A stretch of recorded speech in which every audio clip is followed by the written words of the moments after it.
So, a little different today. We're going to be coloring in this Bob Ross coloring book while I go over some of my book recs that vibe with Studio Ghibli.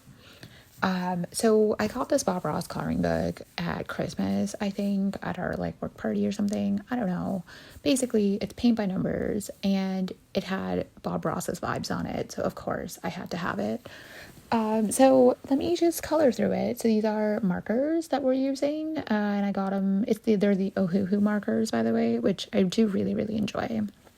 So anyway, while I'm doing that, let's talk about my obsession with Studio Ghibli movies, okay? Basically, this video is about if Studio Ghibli made books instead of movies, what would they make, right? And I think we should explore my top 5 picks while I color of what books I think Studio Ghibli would make if they wrote books instead of movies. So yeah, come along. So when I was figuring out these 5 books, I kind of wanted to figure out why I love Studio Ghibli so much and what are the elements of Studio Ghibli that that draw me to it so often. So like most children and most kids, I watched a lot of Studio Ghibli growing up. Yeah, I watched a little bit of other anime as well, but Studio Ghibli was a safe space for me. It was a nostalgic place for me. And not just even as a kid, I think I find myself watching Studio Ghibli a lot as an adult as well. And a lot of it is because it just feels so nostalgic, watching these movies. So that was a big hype. And that's really what I love about Studio Ghibli is the nostalgia. It is also super cozy and comfortable. The vibes that Studio Ghibli has, I would say, are cozy. Cozy comfort vibes, basically the vibes that you would have wrapped in a blanket, sipping a warm drink. And we just I at least really yearn for these vibes now. The other thing that sets Studio Ghibli apart for me is their rich backgrounds and worlds. I mean, yes, the art is just amazing. Their art is beautiful. I could just watch Studio Ghibli movies endlessly with no sound, just looking at their art. But that being said, they do put a very large emphasis on the nature and the way they create their backgrounds. So everything is super detailed and rich, and the colors are so vibrant, and there is a very large emphasis on nature. And then the other thing that I noticed is a lot of the Studio Ghibli movies will blur this line between the magical and reality. So fantasy worlds tend to be, I wouldn't even say that they're the main aspect of the movies. They're more kind of in the background as the story unfolds.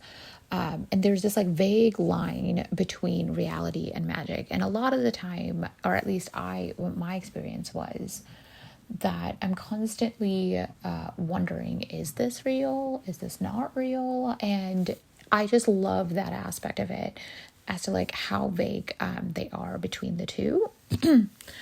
And their main concept, though, almost always is a female character that kind of comes of age.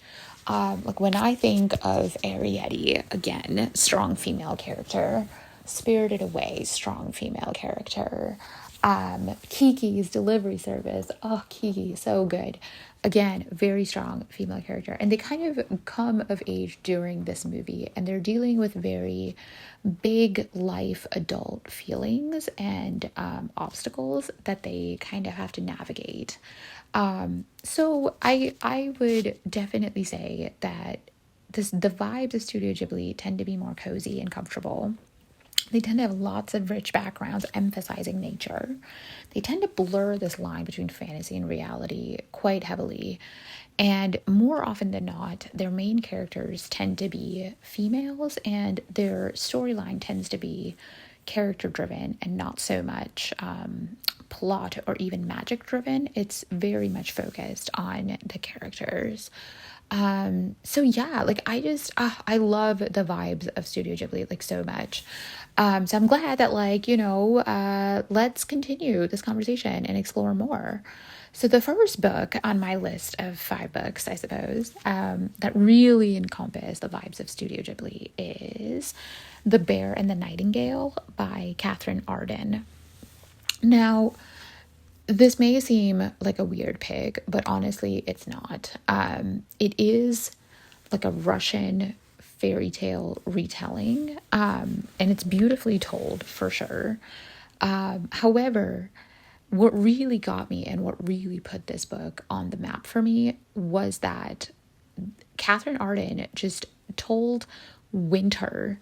Like, you can feel winter as you're reading this book, okay? If you can't see your breath while reading this book, I don't think you're doing it right. It just encompasses every feeling that you've had about winter so well, and it's so eloquently done. It is a very simple story overall, and a lot of people, when picking up this book, will be like, oh, I've read this before. It definitely has that like reminiscent, nostalgic vibe to it because it is a fairy tale. It's a Russian fairy tale that's retold. However, it preserves all of those nostalgic feelings and adds in way more atmosphere. So it really nails the Studio Ghibli vibe of vibrant backgrounds and the emphasis on nature. Furthermore, it really walks this line of blurring the fantastical with the reality, because you're not, as we're following our main character, Vasilisa or Vasya, again, female, as she kind of navigates changes in her family and changes in her culture. And there's this very like light background magical element to the story as well, that is almost like it's like a forgotten piece that like you don't even really pick up on initially until you kind of get like deeper into the book. And more often than not, like she has to kind of grow.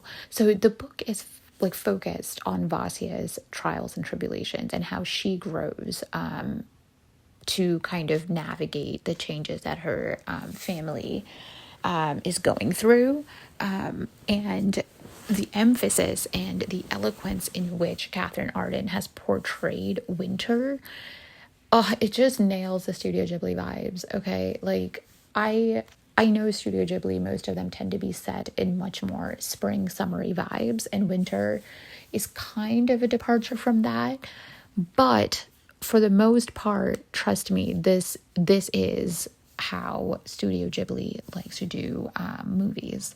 And I just kept getting that feeling, of being inside of that movie as I was reading this book. It was just lovely. This book was like reminded me almost as like an amalgam of, I would say, Howl's Moving Castle with a little bit of Spirited Away. It was very nostalgic for sure. And just overall, like the prose, the eloquence, Katherine Arden just did a fantastical job. So the cover of this book is also just beautiful. It kind of captures that like old cabin in the woods, winter, or like solitude vibes, like so heavily. And it is also rather simple and direct as the story is. It is part of a series, I believe. It's a trilogy. It's called the Winter Night Trilogy. So not quite a standalone. However, I personally read this book as a standalone when it had come out, and I felt as though my experience was very complete. So I would totally recommend this. And for bonus points, read it during winter. Trust me, the vibes are immaculate. So moving on to my second pick. I would say would be The Daughter of Smoke and Bone by Laini Taylor. This is yet another series, but again, if you want to read the first book as a standalone, by all means, go for it. I believe this is a trilogy, and the whole trilogy is great. It definitely speaks volumes as to Laini Taylor's ability to tell the story. And a lot of you out there who have experienced this book may be kind of, questioning as to how is this similar to Studio Ghibli. And, you're right. This is a very heavily fantasy book. The worlds are so magical and so different from reality.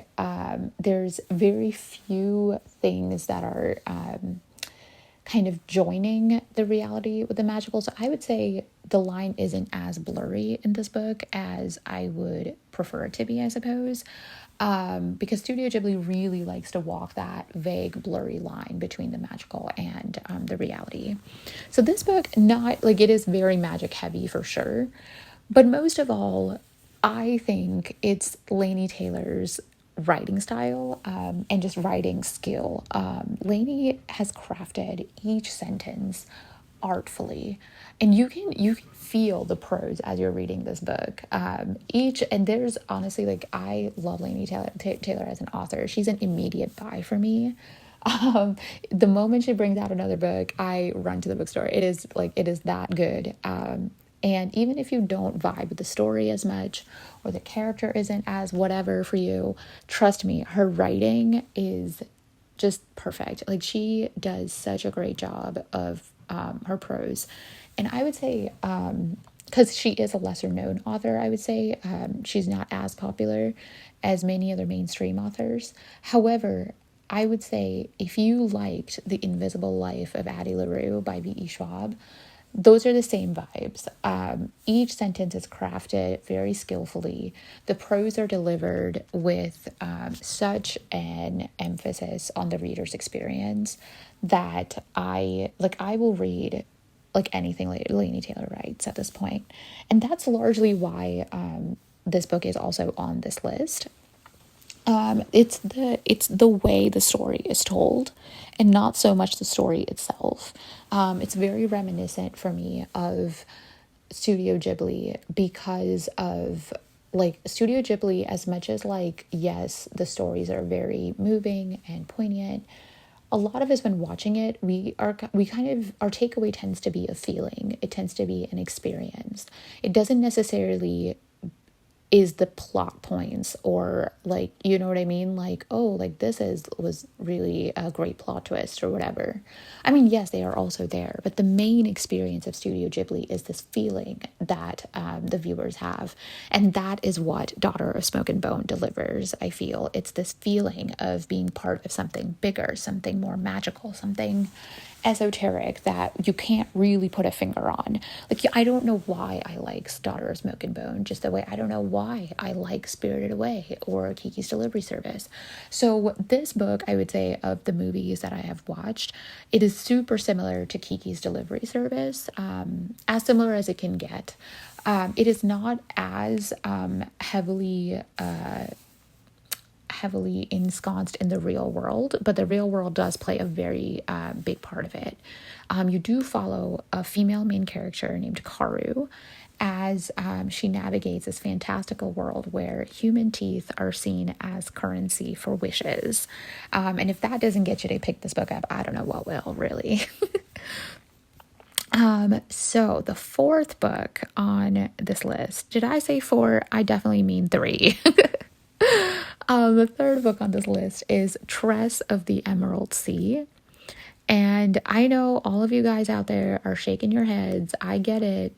There's no fantasy list complete without a Brandon Sanderson. And so here's my pick of Brandon Sanderson. A lot of people do like the Nightmare Painter book, which is great. And when I first read that book, I loved it as well, and I wanted to include that it definitely does have the same Studio Ghibli vibes.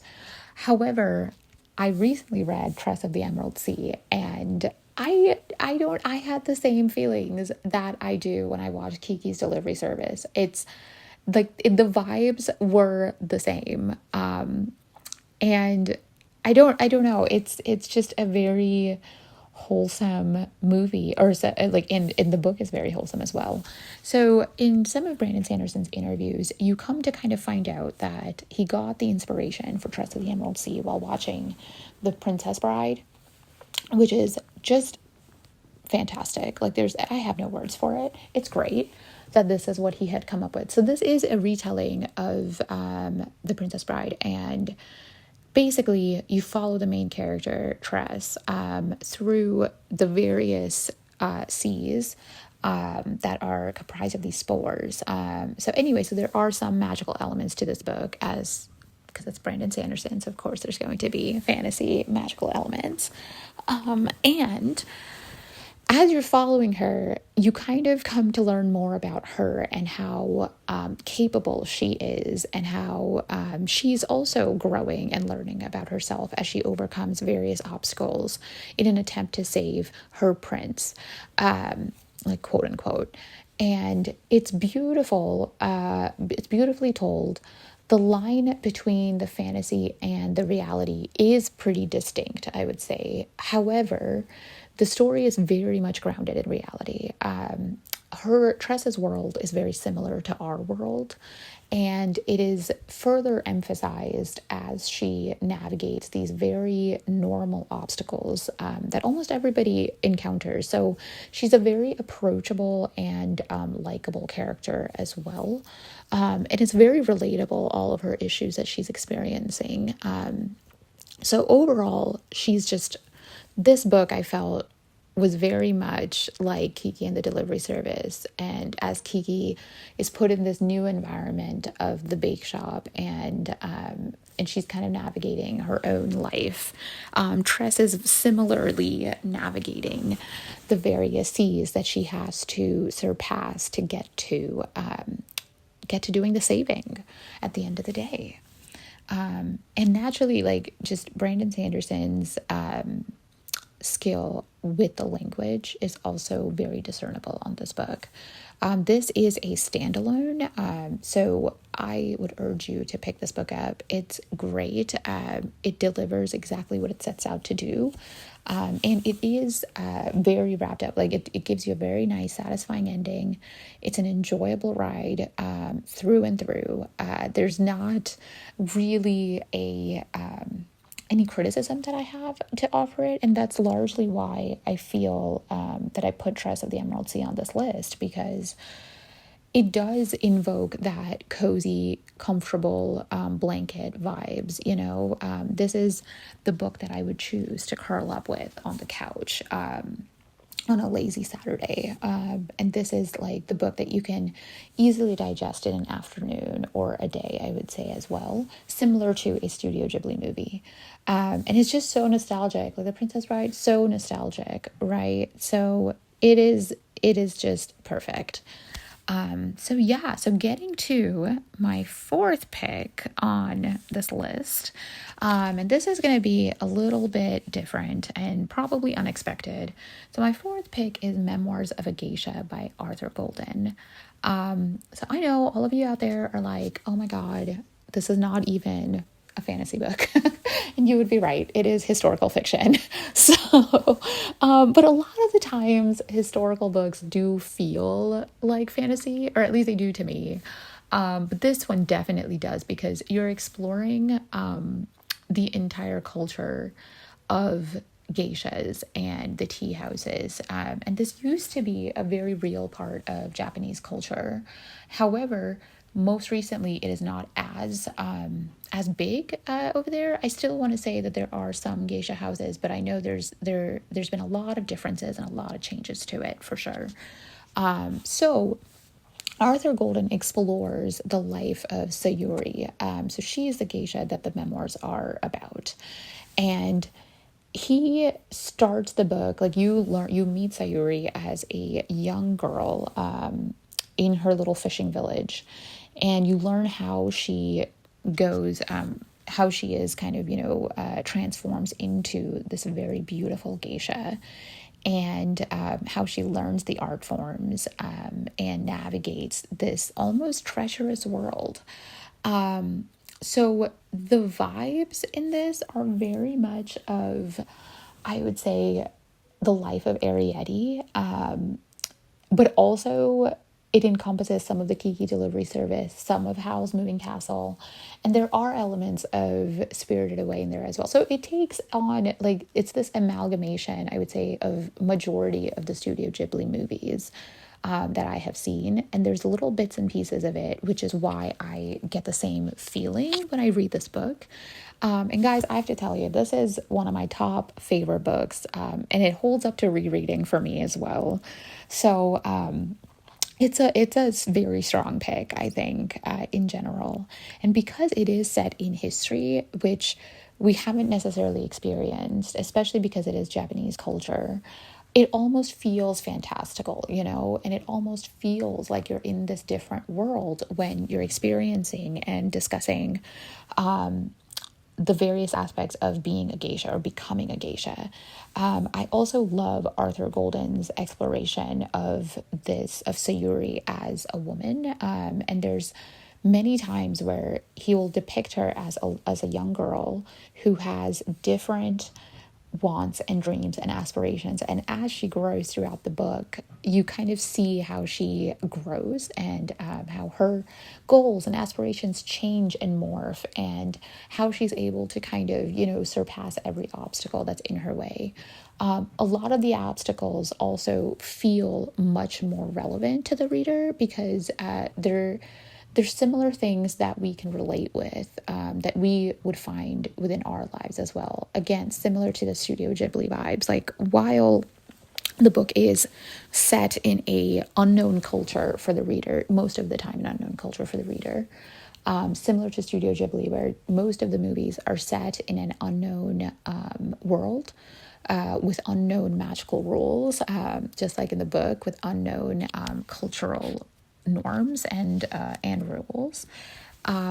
Arthur Golden navigates it so well, and the obstacles of wanting to fit in or wanting to excel at whatever one's job is, like one's responsibility is, like similar to Kiki and similar to Spirited Away, it really portrays this idea of wanting to fit in and wanting to excel so well, despite it being set in an unknown setting to us as the reader. Now, as an added bonus, this book is also a movie, and it's one of my favorite movies. Plus, it has the soundtrack to it is by Yo-Yo Ma on the cello, which I love listening to it. It's so great. So please give this one a shot. It is an odd pick for this list, but don't let that stop you from picking this up. And this is a standalone. It is one and done. Excellent. And then my last pick, which honestly, I was so shocked and surprised that this little unknown book, moved me so much. And this is really where I got the idea for this video, because the feelings were just so strong. So I just finished reading The Girl Who Fell Beneath the Sea by Axie. It is a Korean retelling of Korean mythology. I don't know why I emphasized Korean so much, but it is a beautiful story of this main character, Mina, who has to be drowned, quote unquote. So she falls beneath the sea as an offering to the sea god, so he'll stop the ravages of rain and flooding and all that stuff. So they're to appease the sea god with an offering of a beautiful young lady, which is Mina in this case. And so they drown her, and this is a very normal practice. And that's honestly within the first paragraph that you find out all of this stuff. And once she falls beneath the sea, the story really begins. So I loved this book. So first of all, just take a look at the cover. It is beautiful. I love all of the little elements of it, and they'll all make sense once you read the book. This book is, yes, it's one story, but it also is many stories, in that you come to learn many other parables throughout the book. And it just feels like Spirited Away. It is like the embodiment in a fictional literary format of Spirited Away. So if any of you out there were looking for something like that, well, this is it. I didn't know that I was looking for it when this book found me, and I am so glad that I gave it a chance. It was like, I would not even go off of the back jacket. It is well written, but it doesn't do it justice. This book is so much deeper and so much, so well told, from Axie's perspective. And she just adds so many layers, and there's so much meaning to each of the stories that you learn as well. But yes, the feeling that I got was that of me watching Spirited Away. There's a lot of points where I was genuinely scared. And yes, I'm thinking about the point where the parents get turned into pigs and you're really worried. And so yes, when Mina fell beneath the sea, I was super worried. I was like, oh my gosh, like, how is she going to survive? But you come to find this beautiful love story, and no one is who they say they are throughout the book, and very similar to the way Spirited Away is as well. And you find this very warm, wholesome story at the core of it. This book has become one of my top favorite books, and I believe that I will be rereading this. And I'm just so sad that it took me this long to find this book. But now that I have, y'all can also rejoice. So anyway, these were my 5 picks for books that represent Studio Ghibli to me. And I hope you guys liked it too. And oh, look, my coloring is all done now as well. So hope you guys really enjoyed. Thank you so much for listening and watching. Take care and good night.